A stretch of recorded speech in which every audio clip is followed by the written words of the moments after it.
The other thing we want to talk to you about today is where the Seahawks go with their own quarterback situation.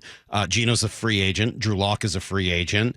I personally think Geno's going to get paid some significant money, and I'm not sure the Seahawks are going to be on board with that. Do you, just knowing what you know of Drew Lock and knowing what you know of Pete Carroll, having played for him, as you said, for part of that year, could he be willing to say, we trust our system and we're going to not pay Geno and see what I've got in Drew Lock, who, if I liked what he did in practice last year?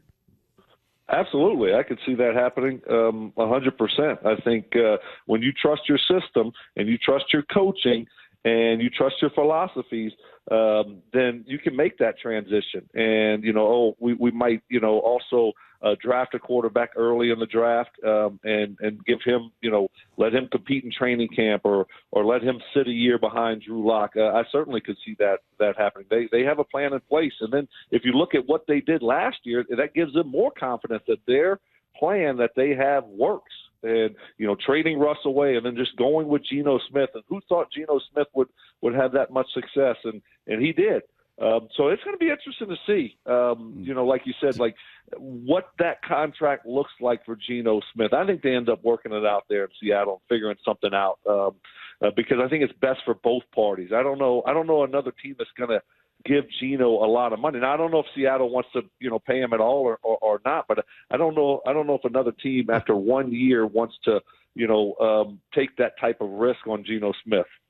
One thing that Zach and Stoke do different than our show, Salky, is every once in a while, they'll put a little something down, a little wager here or there. Oh, and they'll talk about it, And I'm just curious. My last question for you, Stoke.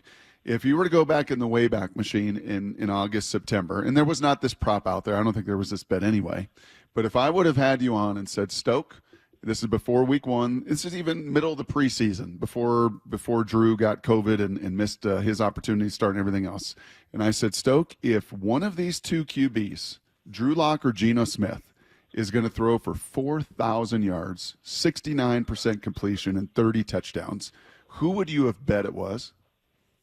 Drew Lock, because we hadn't seen a lot of him. It seemed like we've seen a lot of Geno, and it never was really good. And Drew Lock was a little bit more of the unknown. And if you take him away from this system and put him in Seattle, maybe he could thrive in that system. But it would have been Drew Lock for me.